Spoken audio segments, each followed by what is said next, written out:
Hello, listeners. Welcome to the podcast, The English Tea.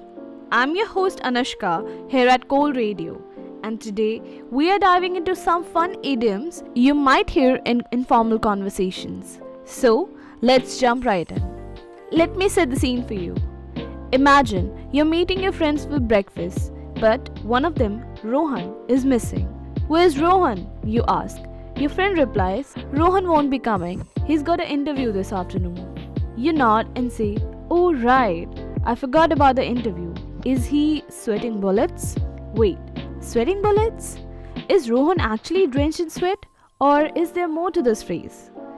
When we say someone is sweating bullets, we mean they're extremely nervous, not necessarily sweating profusely. It's an American English expression and it's used in informal situations. For example, the moment I heard about my boss wanted to see me, I started sweating bullets. It's quite a visual phrase, isn't it?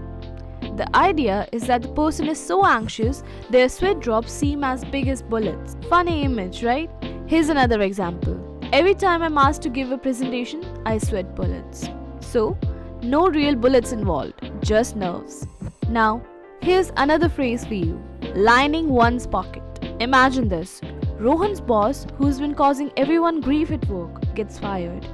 Your friend Rohan says, rumor has it he was fired because he was lining his pockets. What does that mean? It doesn't involve actual sewing or lining fabric. When you accuse someone of lining their pockets, you mean they've been taking bribes or making money through illegal means. It's all about corruption.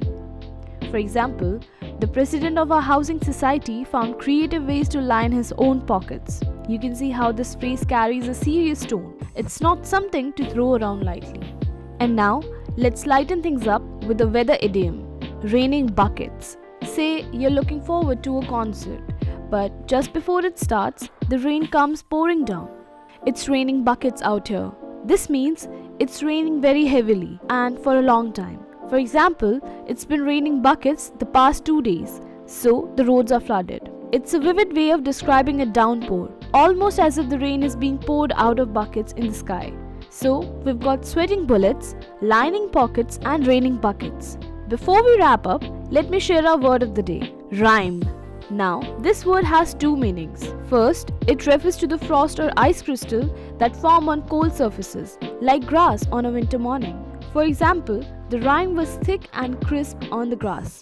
It also means the correspondence of sounds in poetry, what we usually call rhyme. And that's all for today's episode of The English Tea. Thanks for joining me to explore these fun phrases and words.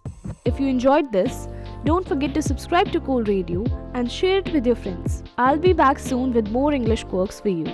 Until next time.